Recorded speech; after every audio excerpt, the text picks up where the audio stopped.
Well, good morning, everybody. Thank you so much for sticking around. I think Todd and I are really excited with what we're going to be talking about here with Josh. Following up on Melissa's presentation, there's some really cool things that are happening with this organization, and you all are a part of it. So we're going to be talking about the CPBM, giving you all an update on where we're at and kind of where we're heading. So, and then we'll turn it over to Josh to talk about the learn and burn stuff and where all of that is right now. But it's just a really exciting time to be thinking about this stuff following Melissa's presentation on that need, which we'll talk about a little bit. So Todd and I broke today's presentation up just into three parts. I'm going to give you all like a bit of a history on how we got to where we are today, and then I'll turn it over to Todd to talk about kind of where the program is at right now. Give us some grace because it's still in a state of development, which is why you all are still a really important part of this conversation. And then part three, the ongoing needs, that's where we really need your all's help. So pay attention to that part in particular. So we'll dive into the history, how we got to where we are now. You guys are all aware of, the 2009 legislation, Act 17, which gave us that liability protection, right? That was the big hurdle that once we overcame that, it allowed us to really increase our capabilities for prescribed fire. In order to have that liability protection, and this is important, there are two standards that we need to be meeting as part of that. So the first standard is we have to have an approved burn plan. You guys are aware of this. Many of you are instrumental in writing burn plans all the time. So that's an important thing to keep in mind. The second part of the second standard in order to maintain that liability protection is to make sure you have qualified personnel who are conducting the fire. So just keep that in mind because we have to meet these two standards in order to embark on this new adventure of the CPBM program. Now, that acronym just it never rolls off my tongue, but we're talking about that Certified Prescribed Burn Manager program. Now, for those of us in the state agencies or with 48 Town Gap, with the federal agencies, those of us that are a part of these larger organizations, it's pretty easy for us to have the capabilities, the ability for time to do trainings, to train our staff. There was a question earlier about the funding to buy equipment. This stuff is expensive, and we know it adds up. So there's an issue there that we're able to overcome in our agency conversation, but there's a huge problem when we have that conversation then for the private landowners, right? So that's the challenge. How do we get private individuals to become qualified and able to do this work? Now, I know you guys can't see that table, and I wouldn't expect you to. My eyes were terrible back there. But so we'll zoom in on just the beginning of where we started and kind of where we're at generally now, so to speak. Some of you in this room may remember in 2010 when we started doing prescribed fire and accounting for these acreages. Totally, we were around 2,000 acres, total. And then on private lands, I know some of you were with me when we were burning TNC properties at West Branch, and we got those 45 acres on private lands. That's kind of where we're starting this conversation. And now in the past 15 years, we've certainly grown. We're generally speaking, let's say 15,000 acres a year total across Pennsylvania. But on the private lands end of things, we're still, we're not really getting there, especially when you consider that 82% of Pennsylvania is privately owned, right? So we have this huge landscape across our state that isn't really having access for us to conduct prescribed fire. Meanwhile, there remains this huge demand to continue to get prescribed fire on private lands, which Melissa spent a bunch of time talking to us about a little bit ago. So there's a huge need out there. And that need isn't just with your 20, 30 acre private landowners. You also have, of course, the large landowners, but then you have hunt clubs, with the hundreds or thousands of acres. You have conservancy properties, thousands, 10,000s of acres in some cases. And then you have NRCS partners. These are the folks that have signed on to NRCS, CREP programs, these cost share programs through the Farm Bill. There's a real interesting opportunity there where NRCS can kind of help us identify landowners that have interest in conducting prescribed fire. So you have this huge demand for prescribed fire across the state. So a huge demand. And then as Melissa and Jesse and Arun have published recently, there's not only a huge need, there's a desire. And Melissa talked about this in her presentation, a willingness to pay for prescribed fire. Now, we heard a little bit ago, that cost can range. Some folks are willing to pony up maybe 20 bucks an acre, but there's a handful of folks out there that are willing to pony up to $200 an acre. So there's an understanding of the expense by the private landowner and a willingness to help absorb some of those costs. It might not get us to where we need to be, but eventually you can see that the public and these private landowners are willing to engage and participate in the conversation. But there's some points of friction, and Melissa talked about this a bit in her presentation, these concerns that they have. So out of the 57 respondents in Pennsylvania that were willing to pay, there were a bunch of folks that weren't really interested in having prescribed fire, but there's reasons why. And I'm talking about that third bullet up there. There's that liability concern. They're concerned about, am I going to go to jail if something goes south? Concerns about air pollution, this concept of limited resources, whether it be personnel or whether it be equipment. A private landowner, they might not know what equipment is needed, what needs to happen to conduct a safe operation on their land. So there's, generally speaking, what we're talking about is there's this limited information, and the public wants that information. This gets into your learning triangle. So both what the CPBM and the Learn to Burn concepts are all trying to tackle that learning triangle that you had in your presentation. And that cart and horse concept, that's what we're trying to tackle here. So you have a huge interest by the public. You have a willingness to pay for this. And then recently, in the past couple of years, there were two really important reports that came out. In February of 2020, there was this report that came out from the Forest Guild that started to kind of beat this drum of CPBM programs.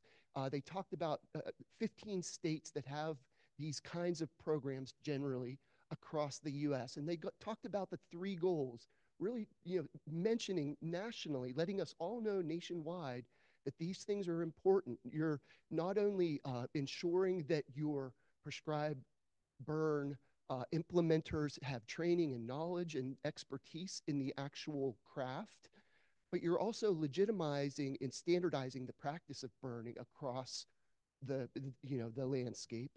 And then the third thing that they talked about in this Forest Guild report is trying to manage those liability concerns that the public has. So that came out in February 2020. And then nationally, the National Cohesive Strategy folks, which had traditionally typically been focused on wildfire and trying to coalesce resources for wildfire management, they started to hear that drumbeat as well. And so they published this report just about a year ago where they recognized and started to kind of begin thinking about this national mechanism where it's all hands, it's all lands. So they proposed this kind of pathway for private lands burning. There was this in that report, there's this formal recognition that there are benefits to proactively using prescribed fire. We shouldn't just be reacting to wildfire. Let's proactively conduct prescribed fire. At the same time, there was a capacity issue that they recognized. We need to have a mechanism to get more folks trained. And this gets into your point about having well-qualified folks out there. So those two reports, while those two reports were being worked on, we collectively, you all, as a fire council, especially the board of directors, we came together, and in January of 2021, with this information, we started crafting the architecture of what is now our certified prescribed burn manager program. Now, I do want to take a minute before I hand over the microphone to recognize 4 folks who are part of this, and unfortunately they can't be here today. The first 3 have started new chapters in life. We already heard about Jenny. And then, of course, Mike Kern, who just wasn't able to be here today. Many of you know that John Wakefield was a really important part of the Pennsylvania Game Commission's fire program. He is now pursuing his lifelong dream of becoming a structure firefighter. Nobody misses John more than I do. He was such a resource for Pennsylvania for prescribed fire, but he was hugely instrumental in the development of this program. Same with Jenny Case, who, as we all heard, she is now pursuing her new career of being a grandmama for her grandbabies. So she recently retired and is, of course, sorely missed. And then Peter Hoagland, who was with NRCS as the NRCS state forester, he was the one who was helping us kind of establish that mechanism, that partnership with all those farm bill partners. So Peter Hoagland has stepped into a new program with NRCS, but we welcome the continued partnership with the new state forester at NRCS. And then I just wanted to take a minute and give a big shout out to Mike Kern with the Bureau of Forestry, because really there's kind of 3 steps to the development of the CPBM program. We had, step number 1 was where we didn't have anything at all. And now step number 2 is kind of where we're at right now, where we're beginning the development of this program. And it's going to be housed within the Pennsylvania Prescribed Fire Council. So right now, the Fire Council will be kind of managing the CPBM program. Now, the reason that I'm describing this as an interim step is because eventually we'll get to step 3, which is DCNR will take ownership and manage the CPBM program. Now, what's happening in the meantime is the lawyers are trying to figure out how to make all of that happen.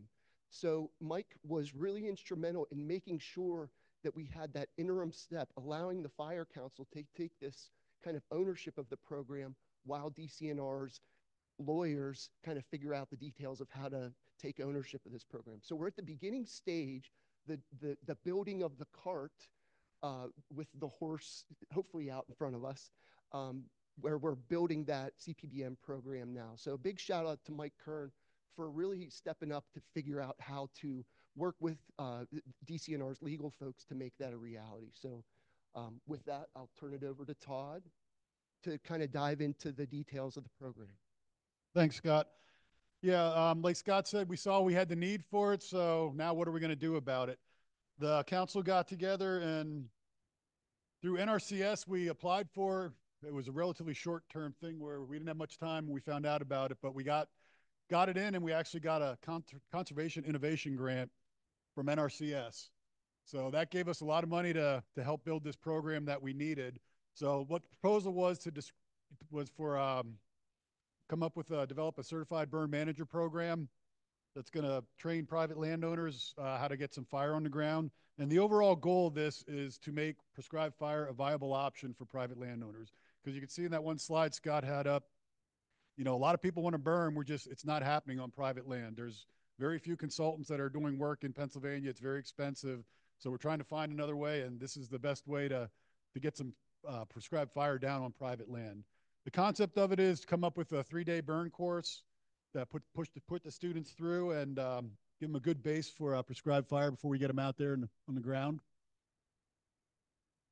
So the contract was through Tall Timbers. I don't know if everyone that was here last year, you heard Zach Prusick talk about the grant, and they're developing the program for what it's going to be, all the classwork part of this. And it's going to be a complete set of slides, an instructor's guide, students' guides. So everyone out here that's been through the NWCG courses, it's going to be similar to that. They're going to give us a package that we can go with, and we can go put it on different parts of the state. So written instructors, like I said, and then the workbooks. And it's not just a one-time deal with this. What we're going to do is we want to improve everything. We don't just create it. They're going to create it and improve upon it. So after we get the first cohort through, the plan is to get feedback from the students and also the instructors, see ways we can improve the course. So hopefully after that, we're going to have a real solid course that we can put on through the next couple of years after that. And it is following some similar training that is put on in some other states that have certified burn manager programs.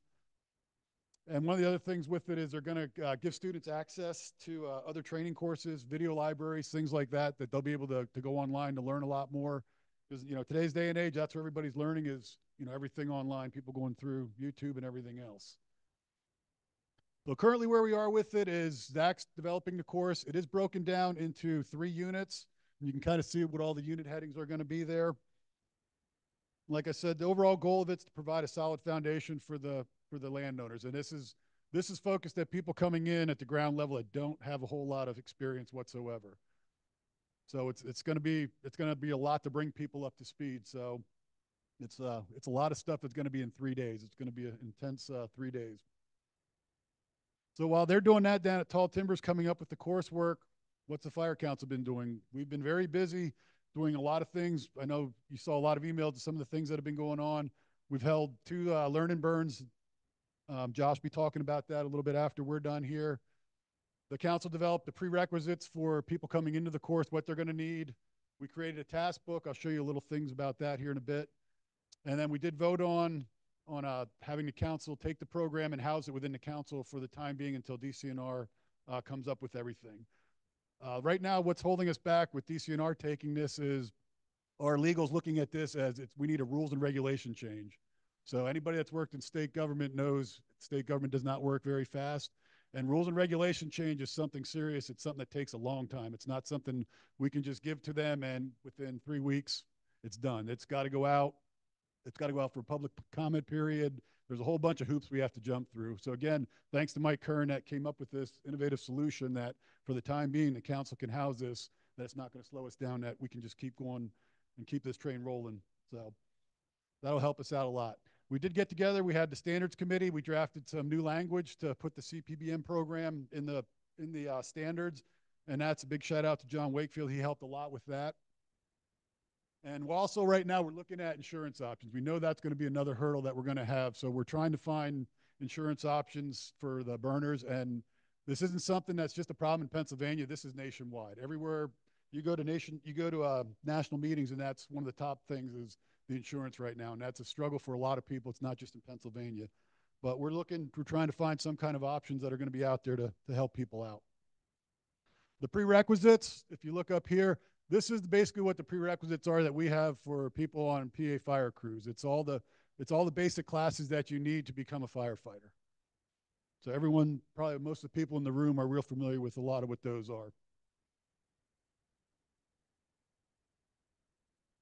The other thing we have in the standards is they must participate in 5 burns before coming into the course. Realizing this is the first time, we kind of change it around a little bit. We have a minimum of 3 burns because we know it's going to be hard for some of these people to get 5 burns early on here before we can get them in. So we're going to have to tone that down a little bit early on just so we can get some people in the course. The task book that we came up with, and if you go into standards, like I said, that are up on our website, this is actually within everything. You can see the standards. It's like a task book. It's a lot toned down of a task book from what everyone here that's using the state ones are used to. And it's kind of a checklist. And this is something that it's going to be the mentors working with the burner. So it's more that than just a task book. It's just the person that's going to be working with the mentor, and they're going to be teaching them a lot of this stuff. But it's going to be a minimum of 2 burns that they have to get people signing off on and evaluated on different things. There's a couple more to things. It's a pretty short task. I don't want to call it a task book, but it's kind of similar to what it is. So one other thing I didn't mention is early on, this is going to be for low complexity burns. When we roll this out, the certified burn managers, when they're certified, they're going to be certified just to do low complexity burns. We want to start out with baby steps here because a lot of people in the room here know what's involved when you start moving into moderate complexity. There's a lot of learning that people have to do before they get there. So early on, taking baby steps here, it's going to be low complexity burns. So where we are right now with the program, I said the council is going to be housing this until DCNR can make that actual rules change, and then at that point, everything will come back over to DCNR, and we'll house everything within our system. The course material is pretty close to completion. It should be done pretty soon from what Zach was telling us. We do have an implementation team of subject matter experts that we have picked out already that can kind of look at this because the first round we just want to look at it before they finalize everything and see if we're happy with it before it goes to print. So we have those people identified already. They're going to look over everything once it is completed. So some of the ongoing needs, we got to review and finalize the course material, go over it, and that should be coming down the road relatively soon. we have to choose a certification review board.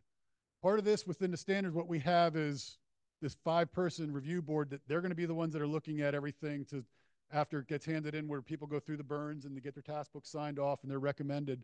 At that point, the certification board will look at it and they'll either say yes, this person's certified, or no, they need this or that. So it's going to be a 5-person board. There's going to be one member is going to be DCNR, one member is going to be a game commission, and then the other 3 are going to be at large members. And a minimum one of those has to be a non-agency employee. We're trying to make this that it's not agency specific. So we have 2 agencies that are definitely going to be on it, but we want other people that are from organizations and from other walks of life. We don't want to have all game commission, DCNR, 14 town gap. We don't want that. We want to include people that are non-agency. Hold informational workshops. That's kind of our next step, is to hold some Zoom meetings online to kind of get some interest generated with the people that we have there, to see who we have out there. We have been keeping a list of people. I know as people have called me, they've talked to me, and if they were interested, I've explained the program. I have a bunch of contact information on them, but we're going to try to push it out to other places to see what kind of interest we have to get people interested in the first class. Identify trainers. We want to get some who's actually going to be all of our trainers in there. Got to enroll the students in the 130, 190. This is going to be part of something that's going to slow us down a little bit before we get these people that are interested. If it's someone from a background that has no fire experience, it's going to take a little bit of time, because you have to get them into the class, the 130, the 190. There's a lot involved with them. They got to take the class, get it, and then they got to go to the field day as well. So that's going to slow things up for people that have zero fire experience coming into it. So once we identify the students, we want to make sure we get them enrolled in those classes. And a big part of that's going to be having the 130 field day. So we're going to incorporate that somewhere. Probably a lot of the agencies here, you're going to have people contacting you at some point where you're going to get people that are looking to get their field day that took all the coursework online. I think one of the big things we're probably going to do at the fire academy that DCNR holds, we have a field day there. So that'll be a place where a lot of people can get that. But you may have people contacting you just out of the blue saying, hey, I have this, my 130, 190, I need a field day. So you might be getting some questions on that. And please, if they call, accommodate them and help them out.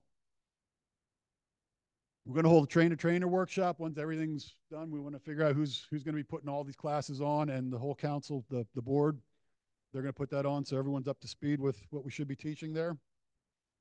And then actually holding the CPBM training. And Jenny did have a pretty aggressive timeline on this. She actually had dates that were out, and her goal was to have dates here at this meeting to give you guys. And we kind of stepped away from that a little bit, because realizing that we no longer have Jenny here, we no longer have John here. Those were 2 people that did a lot of heavy lifting in this program. So with them gone, there's a huge hole and a void that we have to fill. It's going to slow things up a little bit. So I didn't want to put dates in here that I knew we probably wouldn't get. So we're going to try to get it as quick as possible. And, hopefully by the end of this year, we have everything up and running. And, into next year is when we'll have people, actually the burners will have everything they need that they can get out there and be putting some fire on the ground. We need to assign mentors to the students once they graduate. When they complete the class, we're going to assign mentors to work with them. And you can see there still is a lot of work to do, but we need people that are interested in mentoring people. And it's, the people are going to be coming through this course are going to be very, very eager to learn. And we have a lot of good fire experience in this room. And it would be great if you guys could share some of your experience and help some of these people out. I get feedback. I kind of mentioned that before about trying to improve the course.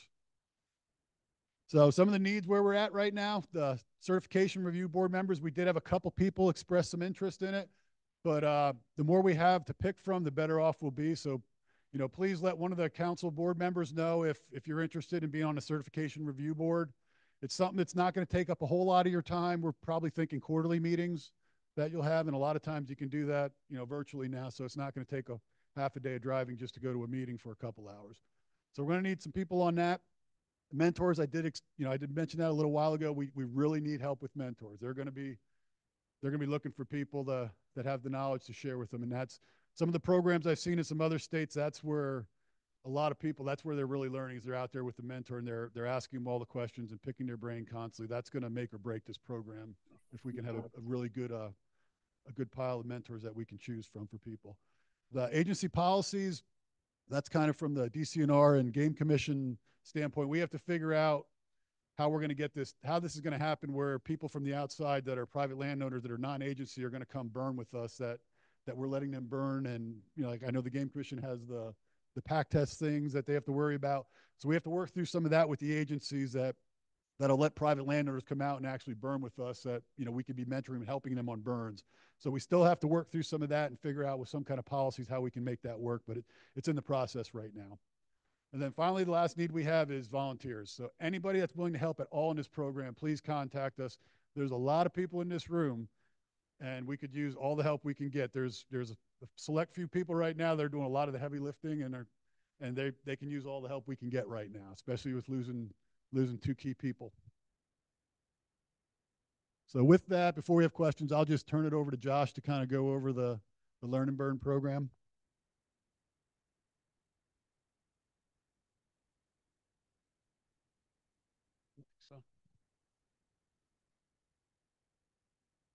So just real quick, to continue the theme of this landowners really wanting prescribed fire on their land, to reiterate what Melissa and Scott and Todd are talking about, every week I get at least 1 to 3 emails average. Myself and Jenny used to get them, but now it's Jeremy running the communications. But we get those landowners that are sending us emails to the council that are asking, I have this 5 acres, I have this 30 acres, I have this 50 acres.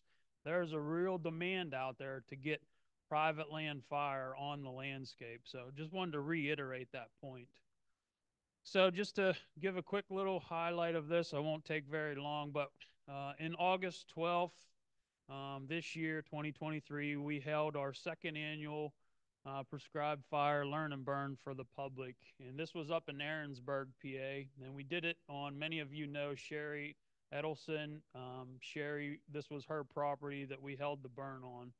Just some background details: we had 29 people register for the event. We had 10 overhead representing different agencies. This was the Fire Council Board, TNC, the Game Commission, NDA, Penn State, and the state parks had representative there also.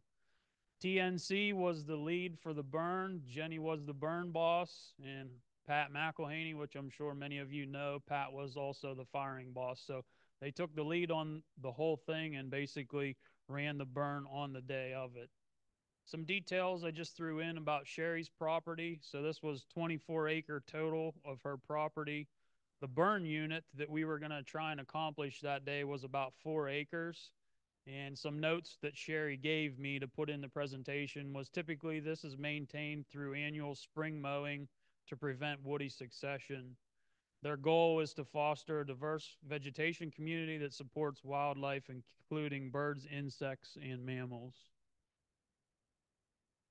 This just gives you a burn map from the day of the burn to give you an idea there in Aaronsburg.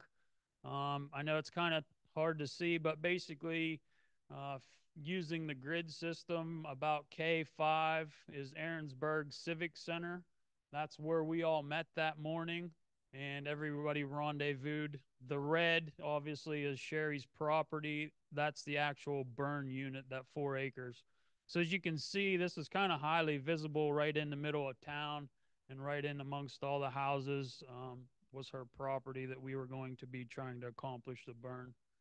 Jenny had requested a spot forecast. I just threw this in here to kind of give you an idea. Obviously, they did everything by the book. This was our forecast for the day. It called for mostly sunny, a slight chance of showers and thunderstorms later in the morning and in the early afternoon. The unfortunate part for us was there was a very small, brief rain shower that hit Aaronsburg that morning around 4 a.m. So we were fighting some of that moisture that actually arrived that morning. So everyone arrived at the Civic Center there at 9 o'clock that morning. Jenny welcomed everyone and went over the logistics for the day and how it was going to happen. We turned it over to Dr. Jesse Cry, and Jesse started with basic PA fire ecology here in Pennsylvania. He went over the liability in PA and gave a presentation on that to inform everyone about what is required in Pennsylvania for liability.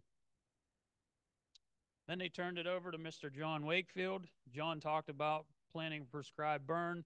He went over some fire breaks, objectives, seasonality, and different timings of the burn that the landowners could consider to meet their goals or their objectives that they had for the burn.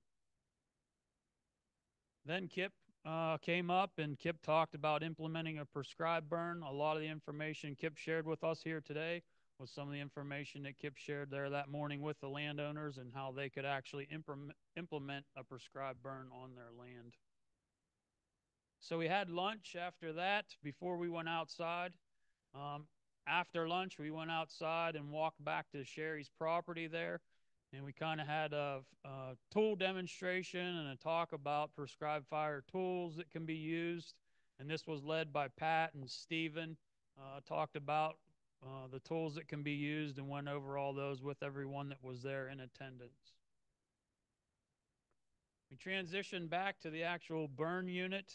As you can see there in the picture, we had heavy cloud cover even when we were trying to do test fire, and also that moisture from the rain there that morning. So test fire was pretty low key.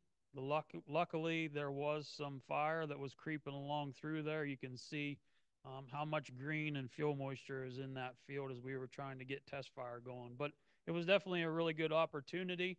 We had such a big squad. We split all the attendees into two different squads or two divisions, but basically they're in test fire.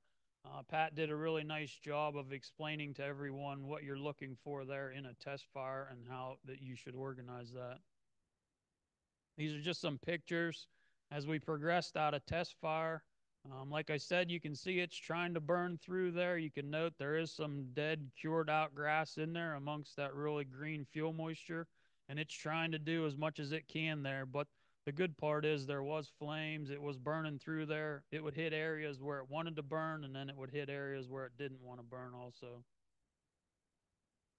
Just kept giving some instructions to some of our attendees that maybe had never even held a drip torch for the first time, or this was their very first time being at a fire. So some really good instruction. We kind of tried to keep it between squad bosses, and we had extra overhead personnel that we had maybe 4 or 5 attendees per overhead personnel. So we were able to keep in close contact with all them and answer any questions or any concerns that they did have if they'd even were concerned about walking across the interior of the unit. You can see one girl here. I'm pretty sure she's with NDA, correct, Kip? This was her first time ever handling a drip torch, so she got some really good hands-on experience there. I will say I was pretty excited because my wife actually was able to sign up for the event too.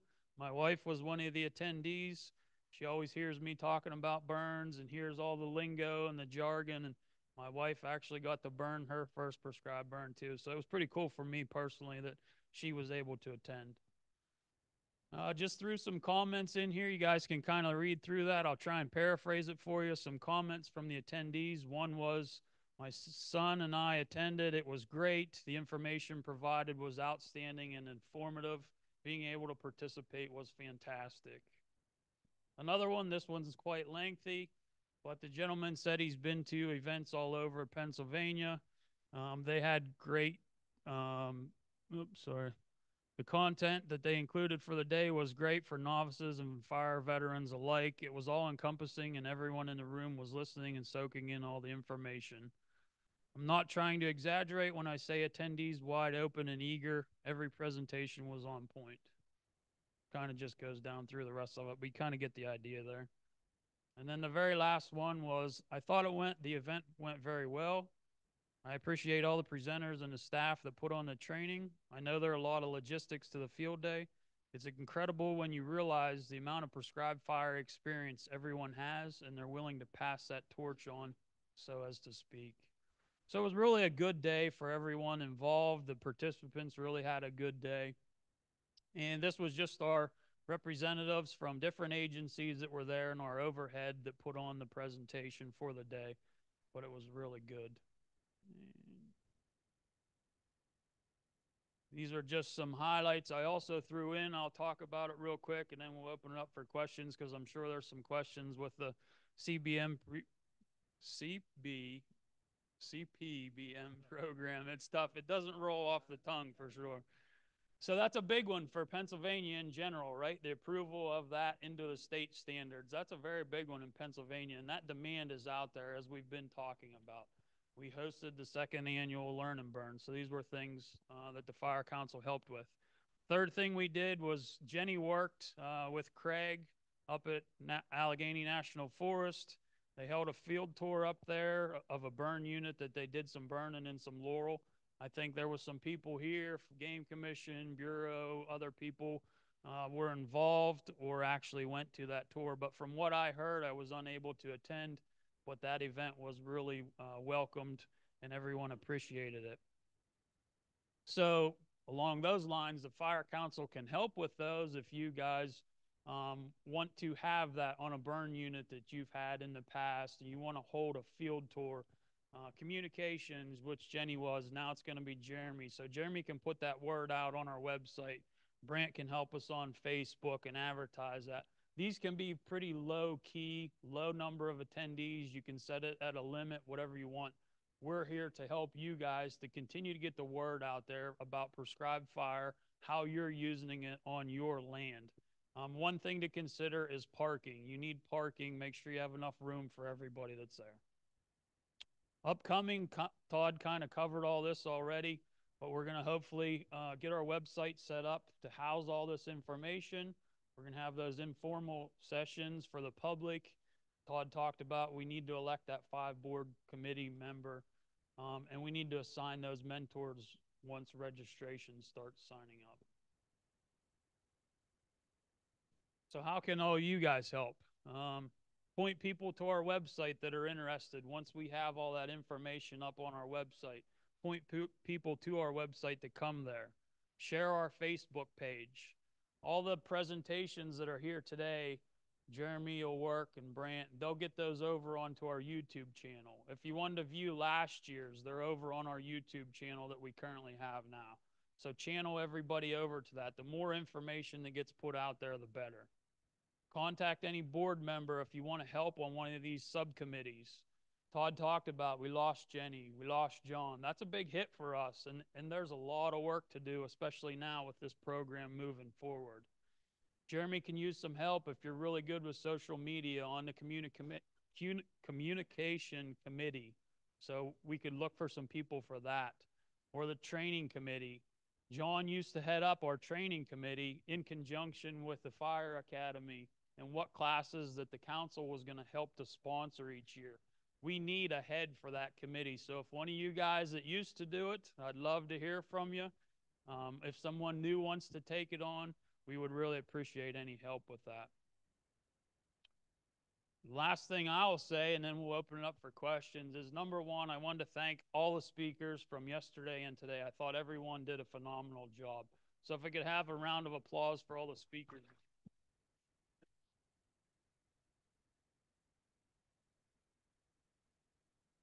I want to thank all the Fire Council board members, truly and personally, myself. I want to thank each and every one of you.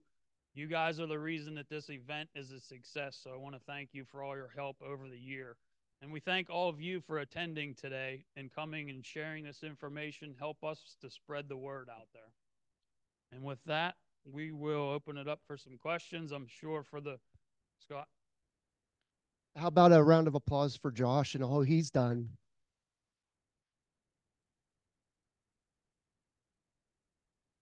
Any questions anybody has, especially about the program coming up? I'm sure there's some. Everybody just wants to get out of here. Good. Oh, sorry. Yeah, good question. I forgot to cover that. But ultimately, with the program moving forward, we will not have a learn and burn in 2024. We will use those informal training sessions and kind of gear everything towards that. So we're going to funnel everybody towards that program rather than have another learn and burn. Yeah, good question.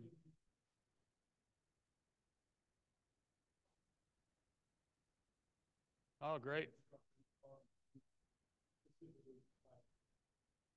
Great. Yeah, that'd be awesome. We'd appreciate that.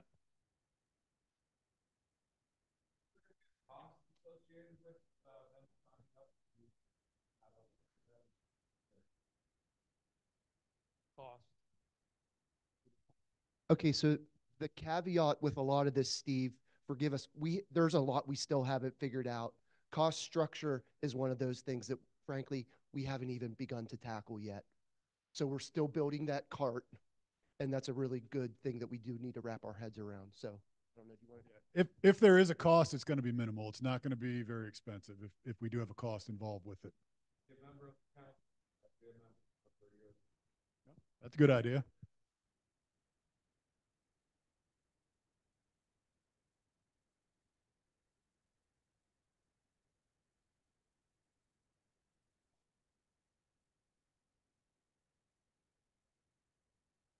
I can't hear him. Yeah, so Ed's question was, this is geared towards the private landowner, correct? I think that's some of the intent. I would also see some of the natural resource professionals that are out there. Maybe they have a shingle out. Maybe they're a certified forester. Maybe they're some type of environmental consultant. Those kind of natural resource professionals I could see really stepping up and filling this role. And maybe they've come from the university where they've had some fire classes, that kind of thing, but they haven't had like a mechanism.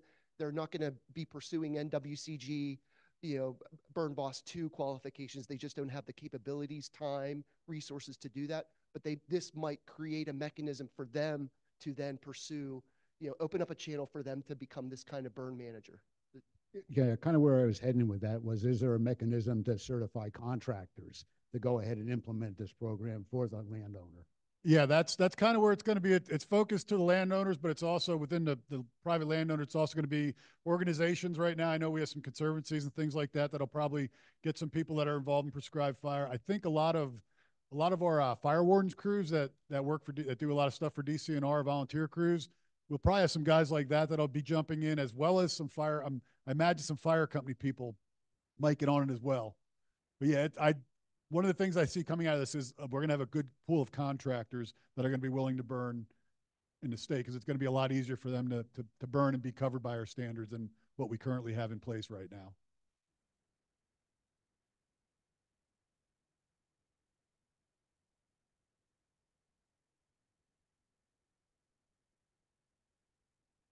Anybody else? Going once, going twice?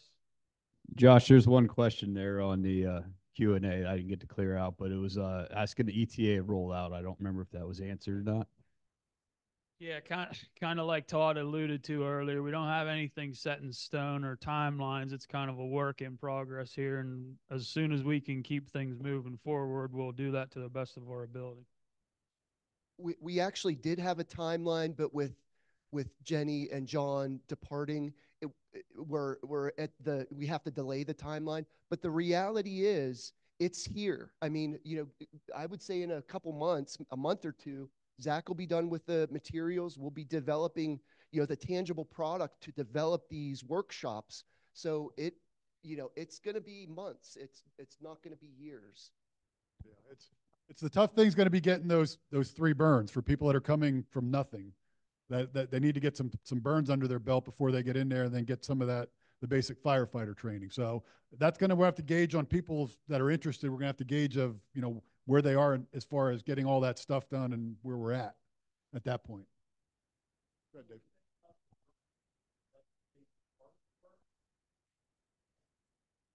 Dave. The question was asked about, is the burn experience, is it being part of the burn or just observing the burn? No, it's actually being part of the burn, being in there and helping out. And I think we have in there one wildfire can count as one of the burns.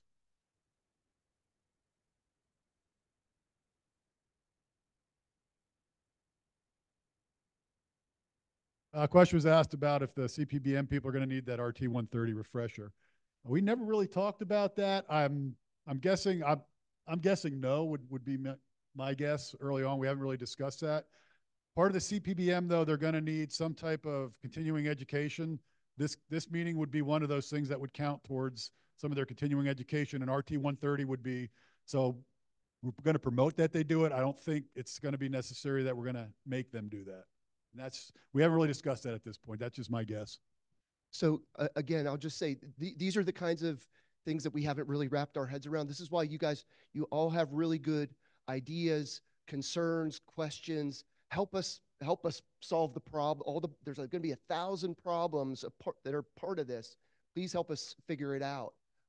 Those kinds of comments, those kinds of questions are really helpful because maybe there's something that we just haven't had the mind space to even think about. So please keep those ideas coming. Send us an email so that we can make sure that we tackle that issue before we get too far down the road here. So yeah, please keep those kinds of ideas coming.